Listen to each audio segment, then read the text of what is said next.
I'd like to thank Dave and KPMG for the opportunity to speak today. Today I am going to focus on the dairy industry and I guess the differences between the dairy industry in Ireland and in New Zealand.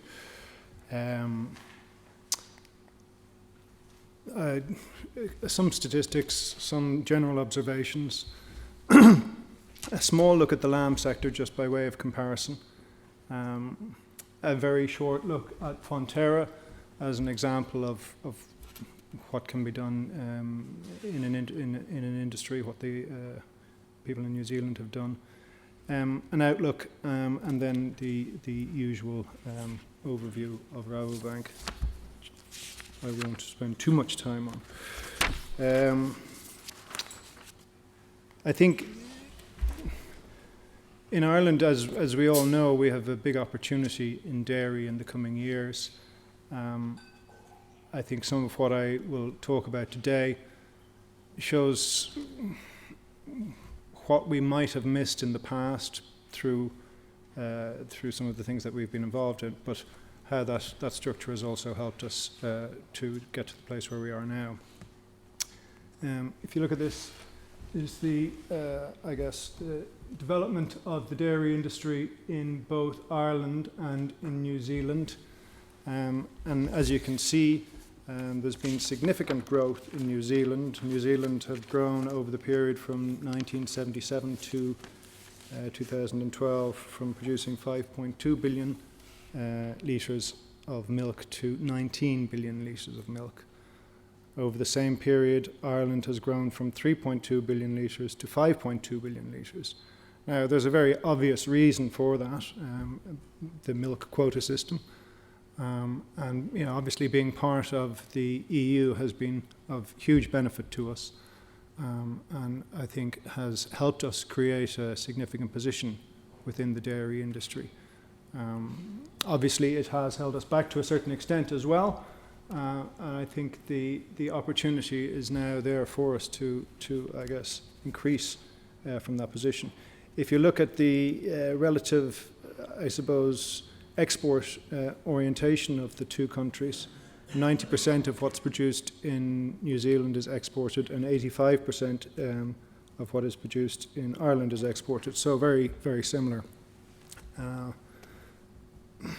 We believe that Ireland can grow by about 2.6 billion litres post the lifting of quota in 2015. We believe that New Zealand will remain a bit steadier than that, and there are a variety of factors for each of those contentions, I guess, which we will go into a bit later.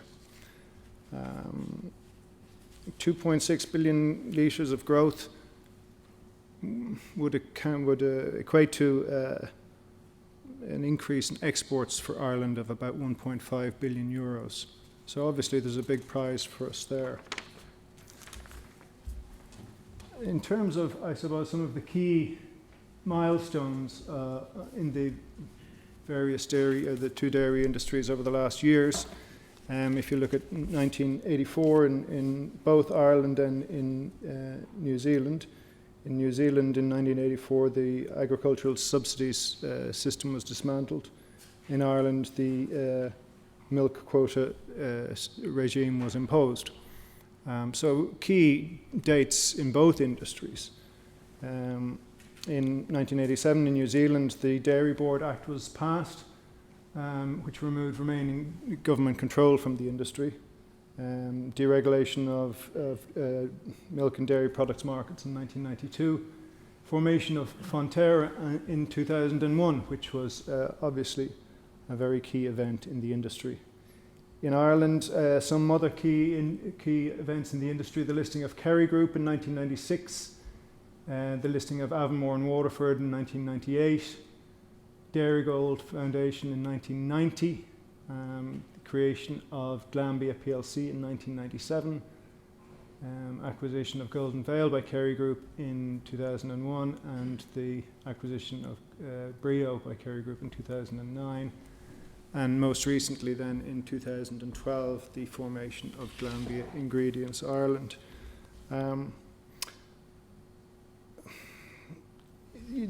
I guess the two key events, maybe, you could argue, obviously in New Zealand, the formation of Fonterra. In Ireland, you could argue the formation of Glanbia PLC was a key event in the industry.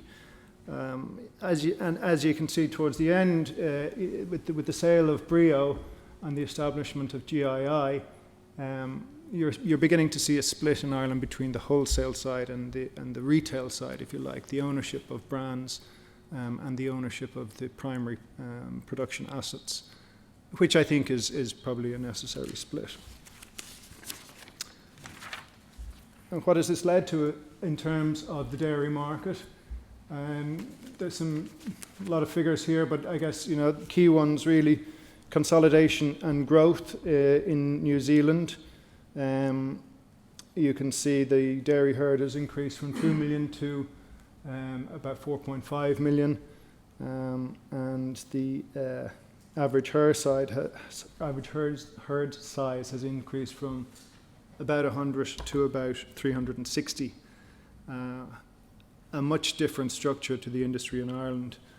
Over the same period, the number of cows in Ireland has fallen from 1.4 million to about 1 million, and the average herd size has increased from about 9 to about 60. So obviously a completely different structure to the industries.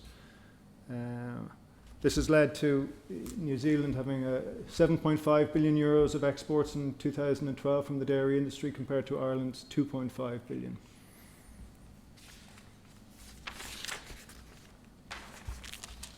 And I guess that is emphasised then further in this slide, where we can see the relative strengths of the industry and how much is exported. Ireland is, I guess, in terms of the amount of the industry that's exported, is the second largest in the world, but in terms of absolute exports, it comes in at number 13.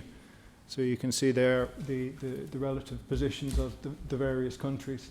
New Zealand way ahead of everybody else, and the USA coming in second.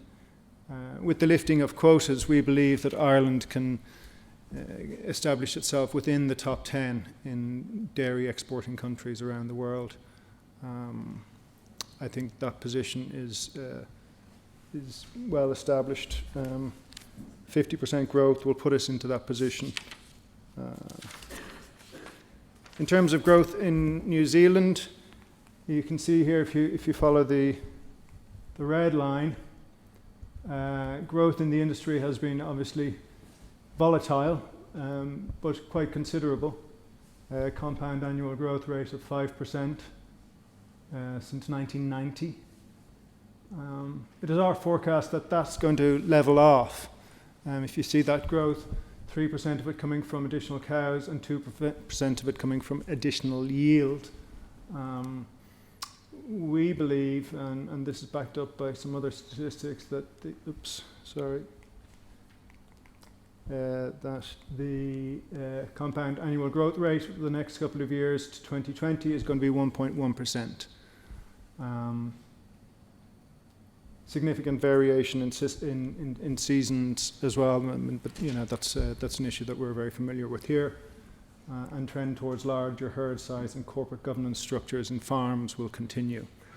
I think the larger herd size is going to be a feature of the Irish market, but the corporate governance structures in farms, I think we're some way off that here yet. And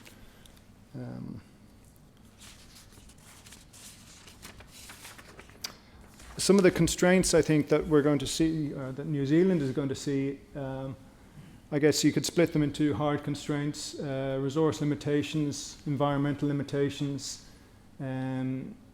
the higher level of consent required for dairying land use, and the higher production costs embedded in some of the farm systems. In terms of the soft constraints, there is in New Zealand a somewhat negative public opinion of dairy industry.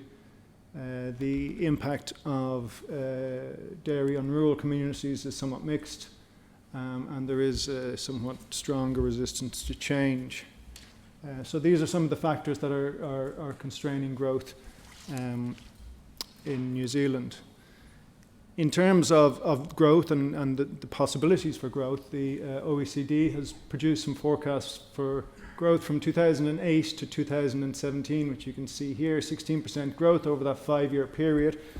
We're about halfway through that at the moment, and I guess we're currently at circa 39,000 tonnes, so right on trend on that growth rate, or 39 million tonnes, I should say.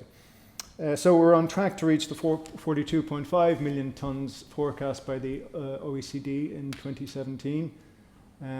And you can drill down into those numbers. You can see that all areas are forecast. Demand in all areas is forecast to grow. So there's a big prize to be won for everybody involved in dairy, and for those who have the correct setup. I think 8.9%, 9% growth, close to 10% growth over the next 4 years. I think the industry in Ireland, the structure of the industry in Ireland is such that we should be able to take our part of that. And I think if you look at the industry in Ireland, drilling down again into some of the numbers there, the number of dairy cows, as you can see there, falling from 1.4 million to 1.1 million in 2010, and the average herd size going from roughly 10 to roughly 60. But the efficiency within the industry has increased significantly, 3.6 million litres, or 3.6 billion litres, to 5.1 billion litres and 2,600 litres per cow, increasing to 4,600 litres per cow. So a significant increase in the industry in Ireland. So I think at farming level, we have certainly the capacity, both in terms of the physical resources, but also in terms of the abilities, the farming abilities, to be able to take advantage of growth opportunities in the market. The big question, I suppose, then is do we have the capacity to process that? Obviously, there's been a lot of developments in that sector as well. And if you look at this slide, I think, comparing Ireland to the Netherlands, Denmark, and New Zealand, who I guess we would traditionally see as our largest competitors in terms of export dairy product. In 2000, the Netherlands had two major players accounting for over 80% of processing, and they now have one. In Denmark, there was one processor accounting for over 80% in 2000, still one. And in New Zealand, there was two processors again, and now there is one. In Ireland, we had 6 processors in 2000, and we have 6 processors now. What can be read from that? Do we need an Irish Arla? Do we need an Irish Fonterra? I think the structure of the industry is somewhat different in Ireland. That there is a level of co-opetition which probably doesn't exist in other markets. And also we've got the Irish Dairy Board as an umbrella body. So I think there is some differences which alleviate to some degree the inefficiencies of having so many processors.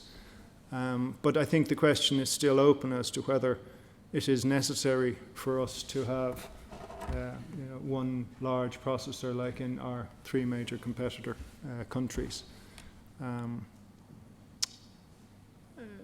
As Ian said, I think there are a number of issues on this. I think the expression he used was gumboot politics, which I think is a nice expression. But there's some issues there. But I guess the fundamental questions are also, is it something that is necessary?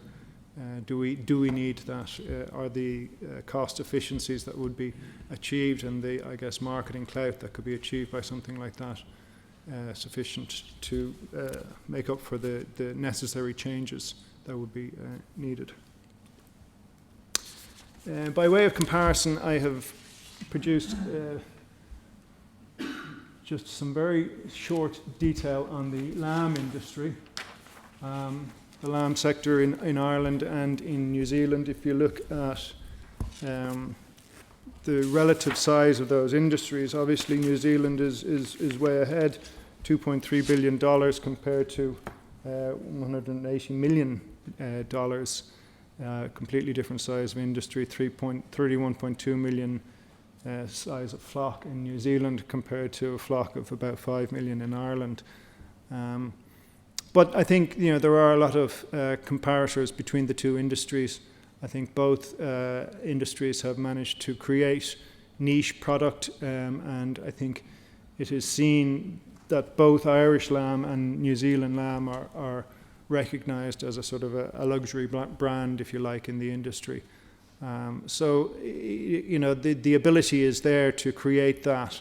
I think Ireland has done a good job in marketing itself as a sustainable food and agri source, and I think obviously New Zealand has done a lot of work in that area as well. I think the lessons from here for Irish dairy, well, I think the success of creating an Irish lamb brand can be, I guess, learned in the dairy industry as well. We can import that success, if you like, into the dairy industry. I just wanted to very quickly touch on the creation of Fonterra and what that has done to the industry in New Zealand. If you look there, some key figures. I guess really most important, I suppose, is the size of the company. Looking at 20 billion of sales, we're a long way off that in any one industry in Ireland. Is that a good thing? Do we need something like this? I guess if you look at where Fonterra's sales go, 10% to New Zealand, and that's the 90% export figure.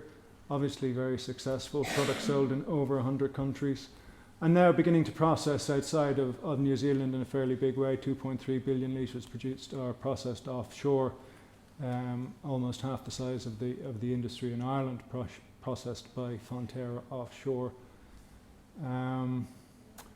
Obviously a company that's very strategic to New Zealand, and I suppose there are some attendant risks in that. I mean, you can see here where the creation of Fonterra in 2001 stimulated growth in the number of cows and milk by 35%, and milk production by 138%. Now, there are many factors influencing that growth, but certainly the creation of Fonterra has to have had a very significant impact on that level of growth.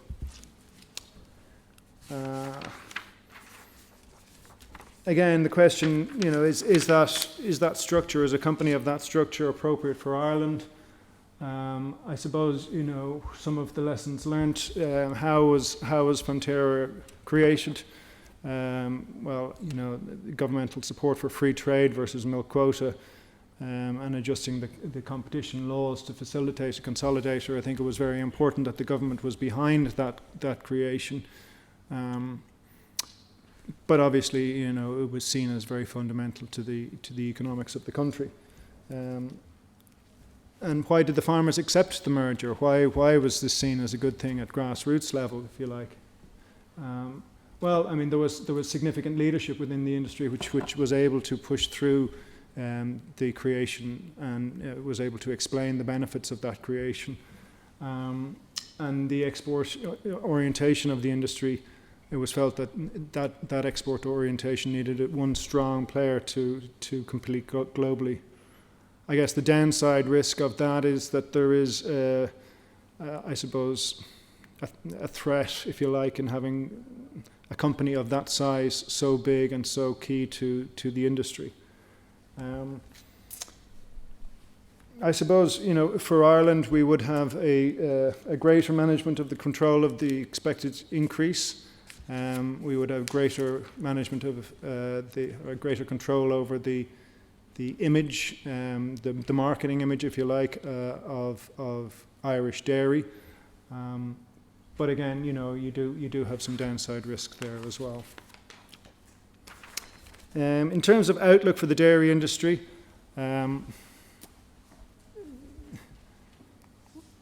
the Fonterra have produced some statistics as to where in Europe it would be most appropriate for dairy to expand.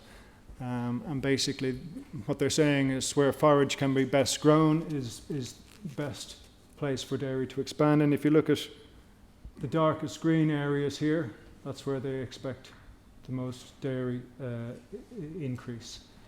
So obviously Ireland has a very big opportunity there, the Netherlands as well, and to some extent the UK. In terms of where they expect that growth to come out, they see Ireland growing significantly, almost 40%. And the other large EU dairy countries expanding as well.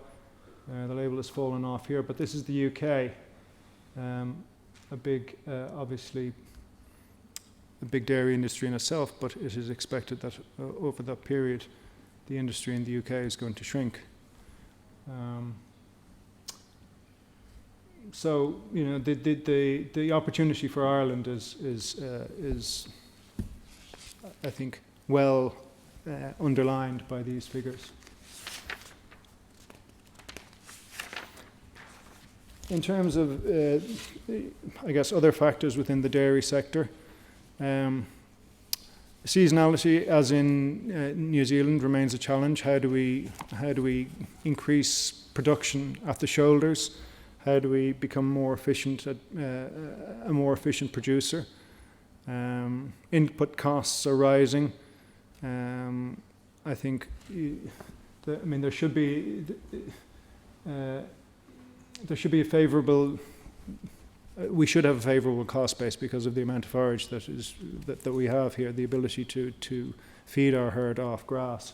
But other costs and other factors such as energy, is I suppose creating upward cost pressure. The beef sector is a challenge for the future. There is an interrelationship there with the dairy sector. I think the good news is that the investment on the processing sector is well underway, as most of us in this room will be familiar with. I think that has been certainly on the large scale investment needed at the processing level.